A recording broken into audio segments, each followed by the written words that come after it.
Siap, juga ya. Oke, assalamualaikum Yang penting terlihat aja. Oke, mungkin di sini jadwalnya asing ya, karena ini bukan jadwal saya harinya. Hari ini mungkin jadwalnya Bu Yulia. Ya, salah paham jadwalnya Bu Yulia ya. Nah, jadwal saya sendiri itu kan harusnya Jumat. Nah, berhubung kemarin juga ada Maulid Nabi dan sebagainya, Jumat depan juga mungkin ada kegiatan lagi saya, dan makanya saya ambilkan hari Selasa. Makanya saya minta ke Jago Bu Yulia ya. Ya, maaf ya. Oke, dari di sini mapelnya bukan informatika, saya ambil mapel KKA. Ya, codingnya kan dari Jumat. Nah, saya pindahkan dari Selasa. Oke, saya pahami ya. Oke, untuk siswa yang mungkin komputernya masih mati bisa ikut ke temennya ya, apa ya? Oke, jadi di sini pertemuan selanjutnya kita nanti akan belajar materi tentang prinsip kerja dan implementasi bagaimana kecerdasan artifisial tersebut bekerja. Oke, minggu kemarin kita sudah belajar atau sudah menggunakan beberapa KA, ya contohnya ChatGPT, ya benar ya? Ya, ada lagi apa lagi? Ini, ada lagi apa lagi? Banyak ya? Sudah kamu bandingkan semuanya? Enak mana? Oh, kan beda-beda kan tiap orang kan? Nah, itu ada yang ChatGPT, ada yang Gigi, ada yang Gemini. Ya, kamu bisa ngomong ChatGPT Pak, enak Pak. Nah, tapi di rumah kamu menggunakan Gemini. Ayo, siapa yang seperti itu? Ayo, akhir-akhir ini enaknya ChatGPT Pak, tapi di rumah pakai Gemini kamu edit foto. Yang baru, yang sekarang ini, PL ini ya. Tuh, biasanya seperti itu. Oke, bagaimana prinsip kerjanya? Ada yang sudah terpikirkan? Bagaimana KA tersebut bisa bekerja? Tidak ada? Masih bingung? Oh, pakai jin itu Pak? Nah, mungkin seperti itu ya. Oke.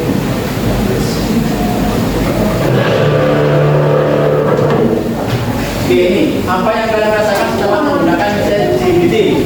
Apa yang kamu rasakan? Senang. Apa lagi? Apa lagi? Senang. Apa lagi? Puas. Apa lagi? Enak. Ada ChatGPT? Ada KA tersebut enak? Terbantu? Ya. Apa yang terlintas di pikiran kalian ketika mendengar kata kecerdasan artifisial atau AI? Teknologi baru yang diciptakan oleh manusia. Ada lagi mungkin? Tidak ada. Robot, apa lagi? Katanya? Ya apa lagi? Misalkan yang terlintas di benakmu. Mesin, apa lagi? Setara dengan otak manusia. Padahal komputer zaman dulu itu hanya untuk menghitung, untuk mengetik, untuk membuat surat undangan. Tapi sekarang tidak ya. Kita tanya apapun di situ langsung dijawab. Enak aja. Nah, kamu curhat di situ loh, enak dibalesin kamu beneran. Saya pernah curhat ya di WA, yang WA itu ya kata ya itu ya curhat di situ, di grup itu balas-balasan ya. Saya marah, dia pun ikut marah. Kalau nggak percaya nanti di rumah ya kamu coba, kamu marah, dibalas marah kamu sama dia. Tuh, ya, jadi saling timbal balik di situ. Oke, adakah manfaatnya ataukah hanya membawa kalian ke jalan malas? Yuk, manfaatnya apa? Lebih mengetahui informasi secara terperinci. Ada lagi? Lebih mudah Pak digunakan Pak, lebih meringankan pekerjaan Pak. Nah, di sini, apakah kalian itu nggak terpikirkan? Itu membawa jalan kemalasan. Ayo, kok bisa tidak? Ayo, bayangkan. Kalau zaman saya kecil dulu ya, belum ada KA ya, itu mencari apa? PR, jawaban itu pasti buka buku, halaman berapa, buku apa, belum lagi itu perpus, cari raknya berapa. Seperti kamu sekarang enak, tinggal buka HP, tinggal buka komputer, buka ChatGPT, di foto, apalagi masukkan pertanyaannya, langsung keluar jawabannya. Kamu nggak tahu sumbernya dari mana, bukunya, sampulnya bagaimana, nggak tahu kamu. Ya kan? Pasti kan? Nah, enak kamu di rumah sambil liburan. Kalau saya dulu zaman kecil nggak seperti itu. Harus lari ke perpus. Ya, nggak ada perpus sekolah. Lanjut ke perpus. Ya, kamu nggak tahu di sini perpusnya di mana. Nah, kan? Perpus sekolah tahu kamu? Tahu harusnya dari sana Pak ya. Oke, jadi di situ ya. Oke, jadi banyak manfaatnya juga ada kekurangannya. Tinggal kita nanti bagaimana cara menyikapinya. Oke. Contoh ini ya, ada video. Ini salah satu penggunaan KA.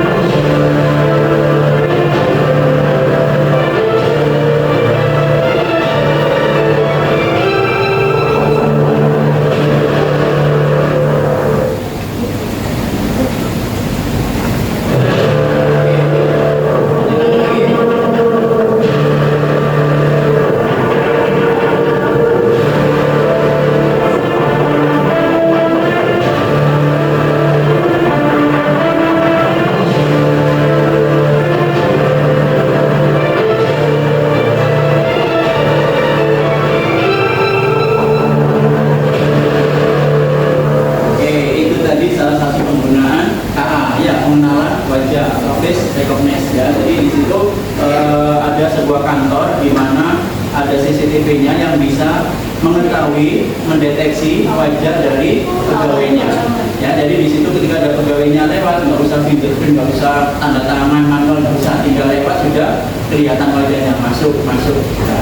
Ada yang nggak terbaca tadi, ya itu kan masih proses, nggak terdeteksi wajahnya, itu tamu mungkin, atau mungkin ada undangan dan lain sebagainya. Nah, jadi ya itu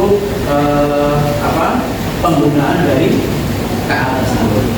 Ya, memang ya. Nah, bagaimana cara kerjanya kok bisa seperti itu, Pak? Nah, nanti di matpel saat ini itu nanti akan kita pelajari bagaimana caranya supaya bisa mengenali wajah tersebut. Paham ya? Oke. Tujuan pembelajaran kita kali ini yaitu yang pertama, peserta didik mampu menjelaskan prinsip kerja dasar dari teknologi kecerdasan artifisial atau KA. Ya, yang kedua, bisa mengidentifikasi contoh-contoh implementasi dalam kehidupan sehari-hari. Ya. Selanjutnya, nanti kegiatan pembelajaran kali ini yaitu observasi secara kelompok. Ya, kelompoknya nanti kita buat 2 orang saja, satu pasang seperti ini, biar nggak rame. Ya, jadi 2 pasang ini ya. Oke, yang nggak ada komputernya bagaimana? Bisa lebih 3, bisa lebih 4, nggak apa-apa. Lebih banyak nanti modelnya ya. Oke, selanjutnya. Jadi di sini nanti kegiatan pelajarannya bagaimana face recognition tersebut ya yang ada di HP kalian bisa berfungsi. Ya, bagaimana cara kerjanya nanti kita akan pelajari. Ya, oke. Nah ini kita masuk ke materinya. Seperti ini lupa apa ini? Ada yang tahu lupa apa itu? Ini sudah hafal semua ya. Siapa yang belum pernah menggunakan? Katakan. Pasti semua sudah pernah menggunakan. Belum pernah. Saat ini menggunakan apa kamu? Hah? Titi? Nggak pernah coba yang lain kamu? Bagaimana bisa membandingkan kamu KA dengan yang lain, Titi dengan yang lain? Coba ya nanti ya di rumah ya. Jadi gitu enak mana ya? Oke. Selanjutnya, kecerdasan artifisial. Apa sih Pak? KA itu Pak? Nah ini konsep luas tentang mesin yang bisa melakukan tugas-tugas yang biasanya membutuhkan kecerdasan manusia, seperti ya memahami bahasa, merencanakan sesuatu, bermain catur dan sebagainya. Selanjutnya, nah ini teknologi KA. Ada juga pengenalan wajah, salah satu contohnya. Ya, masukkan. Jadi prosesnya seperti ini: masukkan gambar wajah manusia, beberapa gambar wajah manusia banyak. Ya, itu dimasukkan. Habis itu bisa mengeluarkan nama atau data orang tersebut. Oh, ini wajah ini namanya si A. Oh, wajah ini namanya si B dan seterusnya. Contoh penggunaan sistem keamanan untuk membuka pintu berdasarkan wajah pengguna ataupun membuka HP. Ya, sistem analog di HP itu kan pakai wajah. Nah, ya. Selanjutnya. 3 pendekatan dalam teknologi KA. Yang pertama, berbasis algoritma pencarian, yaitu mencari sesuatu di internet atau mencari rute terbaik di peta.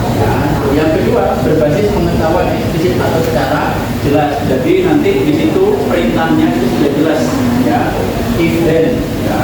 Jika maka. Ya. Terus yang ketiga, berbasis pembelajaran mesin atau mesin learning, yaitu pengetahuan diambil secara otomatis berdasarkan data. Nah ini yang akan nanti kita akan pelajari. Selanjutnya, pembelajaran mesin, salah satu pendekatan di dalam KA yang memungkinkan mesin belajar dari data yang diprogram secara eksplisit atau secara otomatis. Saat ini pembelajaran mesin populer karena ketersediaan data yang cukup besar dan mudah diperoleh. Ya, bayangkan data yang ada di internet sangat banyak sekali. Ya, dikit-dikit. Ya, jangankan gitu. Sekarang kamu saja ada tugas upload di internet. Ya, itu otomatis menambah data yang ada di dalam internet. Ya, satu anak berapa tugas itu diupload di internet, upload semuanya. Ya, tuh berapa data itu? Banyak, tidak terhitung sudah. Ya, paham ya? Oke. Nah, contoh jenis pembelajaran mesin di sini ada mesin learning, ya. Terus lanjut lagi ada deep learning, menghasilkan output berdasarkan data seperti klasifikasi dan prediksi. Selanjutnya, KA generatif memiliki kemampuan untuk menciptakan konten baru yang original dan belum pernah ada sebelumnya. Nih, prinsip kerjanya bagaimana Pak? Prinsip kerjanya, teknologi KA yang ada dalam setiap sistem pada dasarnya berupa file ya, yang berisi pengetahuan atau pola yang dimiliki manusia dalam menghasilkan sebuah keputusan ya. Jadi ada beberapa file, saking banyaknya di internet, akhirnya KA tersebut bisa menghasilkan keputusan atau kesimpulan ya. File ini sering disebut sebagai model KA. Nah ini contohnya. Nah ini data latih. Di sini ada data set kucing, ada lagi data anjing. Nah di sini ada contoh-contoh model KA yaitu pengenalan binatang. Ya, ada lagi nanti. Contoh di sini ya, kita memberi masukan, misalkan kita nggak tahu nama hewannya apa, misalkan kita nggak tahu nama hewannya apa ya, kita punya gambar atau mungkin punya hewan ya, kamu tampilkan di layar monitor atau di webcam. Nah setelah itu tampilan wajahnya seperti ini. Nah model KA-nya, nah yang tadi data yang sudah ada tadi, mencari dia apa sih nama binatang ini. Nah otomatis dia memberi keputusan namanya, yaitu nama hewan kucing. Paham dari sini? Contoh misalkan kamu keluar sekolah nemu hewan, kamu nggak tahu namanya, kamu ambil, kamu masukkan di HP pakai internet apa namanya ini, otomatis dia sudah ada namanya. Karena apa? Data yang ada di dalam internet itu sudah ada banyak sekali ya. Kadang kita nggak ngerti internet itu sudah ada. Nah itu cara kerjanya. Paham dari sini? Lanjut lagi ya, contoh di sini. Ada lagi, itu yang lebih simpel, ada lagi yang agak susah. Gambarkan kucing berbulu merah sedang marah. Ada berapa kunci ini? 3. Yang pertama kucing, yang kedua berbulu merah, yang ketiga marah. Akhirnya dari model KA tersebut dibuatlah, diolah. Akhirnya gambar kucing, bagaimana datasetnya gambar kucing? Ya gambar kucing, tahu ya gambar kucing. Setelah itu berbulu merah, gambarlah merah bulunya. Ya, terus wajah sedang marah. Nah ini marah dia. Nggak mungkin di sini perintahnya sedang marah, tapi di sini senyum. Nggak mungkin. Salah berarti kayaknya. Ya kakaknya. Paham sampai sini? Paham nggak? Bisa ya, bisa dipahami ya. Oke. Terus selanjutnya di sini ada lagi yang lebih sulit lagi. Buatkan puisi pendek tentang kucing dan anjing. Di sini membuat teks. Nah di sini akhirnya dia mencari narasi-narasi, yang mencari kalimat-kalimat yang sesuai dengan perintah tersebut. Makanya di situ cara kerja tersebut yang biasanya kamu masukkan di ChatGPT maupun di AI yang lain ya, ataupun KA yang lain, itu dari sini, dari contoh masukan diolah sama dia. Ya setelah diolah baru dia keluar seperti itu, karena sudah ada datanya. Kalau nggak ada datanya dia juga bingung. Ya paham ya? Sama seperti kalian, seperti manusia disuruh, Mas tolong belikan, tahu sudah ya, misalkan ya sapu itu, tolong belikan sapu untuk luar ruangan yang berwarna coklat misalkan. Pasti kan pikiranmu sapu apa ya berwarna coklat? Pasti dicari di sana di Indomaret, datanya ada semua di sana, model-modelnya ada. Kamu cari sapu luar ruangan apa? Luar ruangan yang berwarna coklat ada. Akhirnya sapu apa? Sapu lidi. Paham ya? Ada sapu lidi berwarna hitam? Ya, paham ya? Itu salah satu contoh.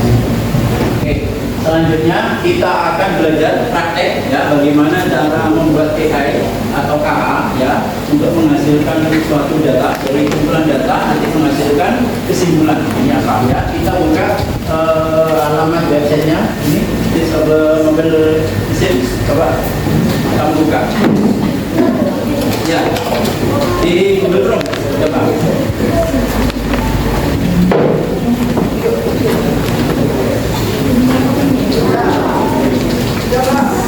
Ya.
Dulu ya.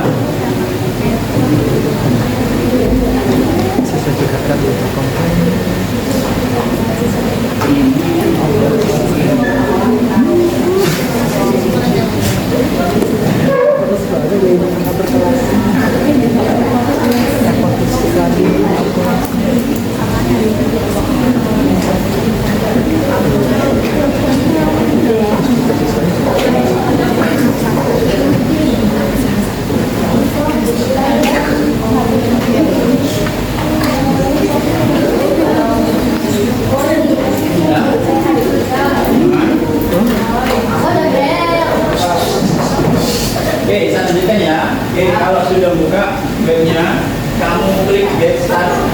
Nah ini. Oke, klik sudah tampil seperti ini. Ya, ada 3 pilihan. Kita coba yang image project. Ya. Oke. Ya, standar saja. Oke. Ya.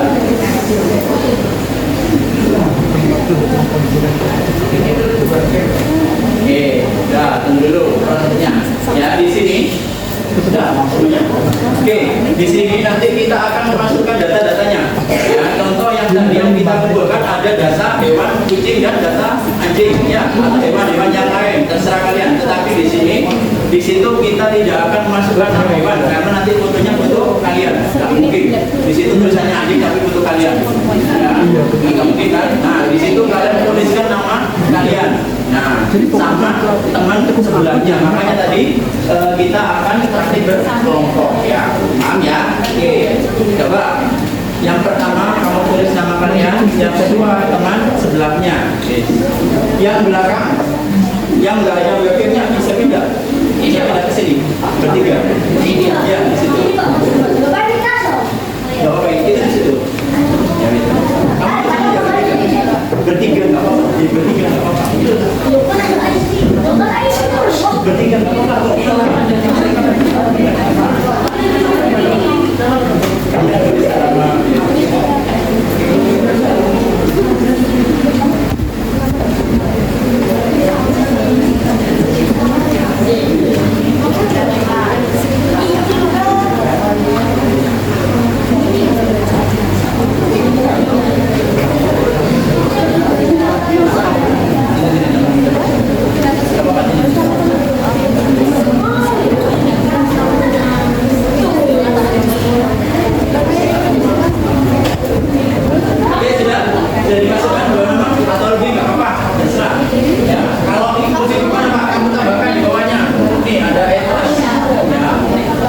Oke, bisa?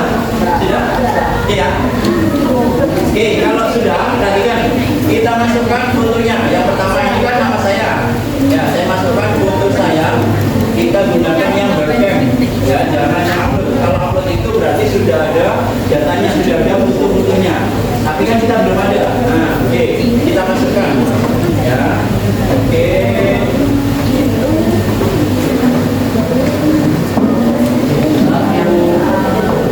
Ya, di situ di Word satu kali itu sudah ada beberapa foto sudah ya, tetapi kita mengambil data tidak hanya sekali dari depan, tampak sampai, kalau bisa tampak dari bawah juga kalau bisa.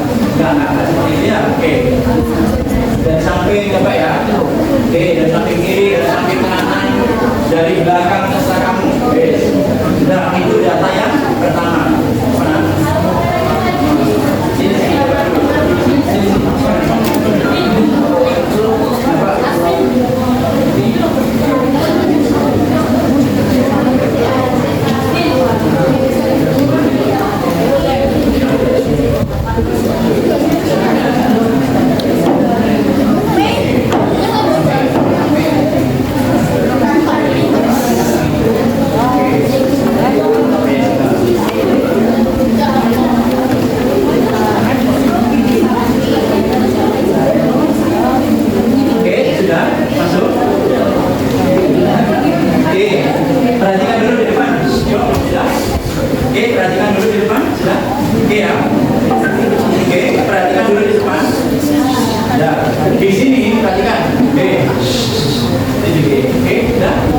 ada dua data. Yang pertama data tentang saya, foto-foto saya. Yang kedua itu data tentang Floren.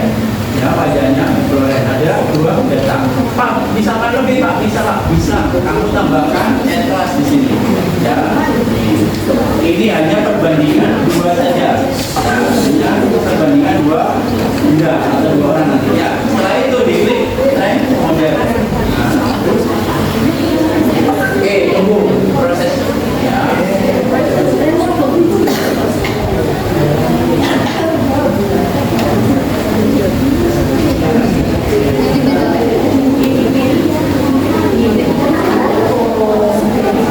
Oke, sudah. Kita coba, perhatikan. Kita coba dari data yang ada. Kita coba. Misalkan kamu nggak tahu nama saya. Yo, misalkan kamu nggak tahu nama saya. Namanya siapa? Kita coba di sini.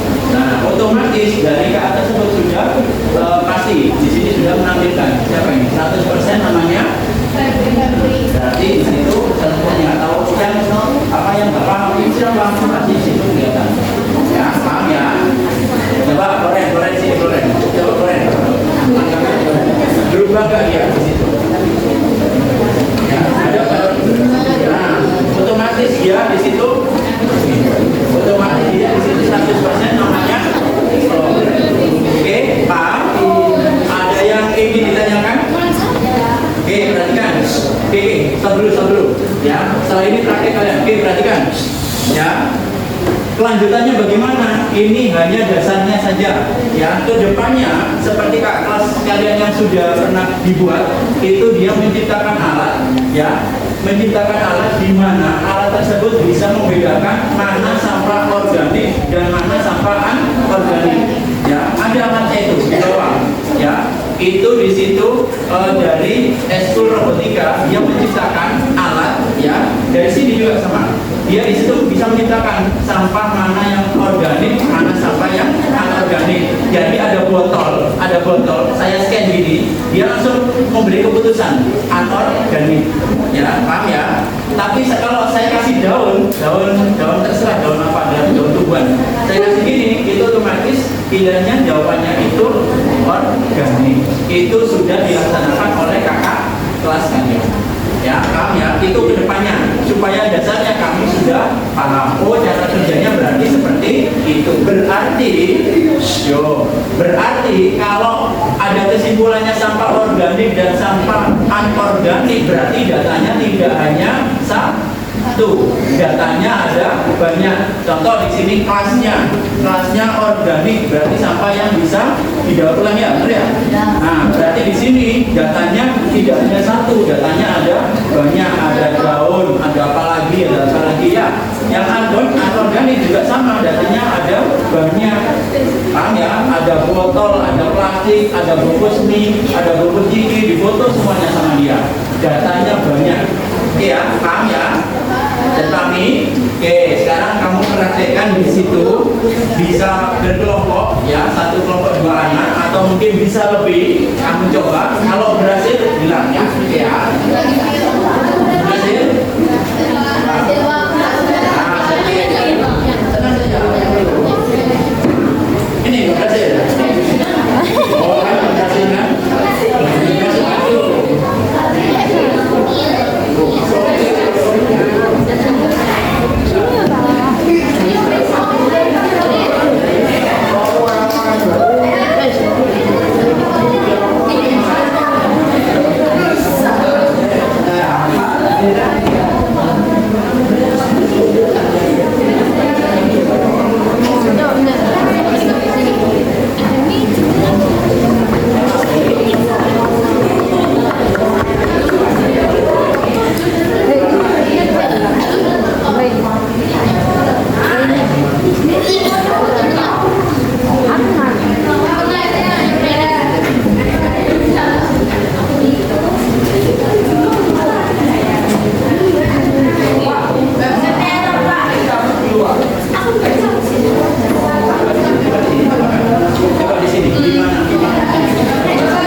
bisa di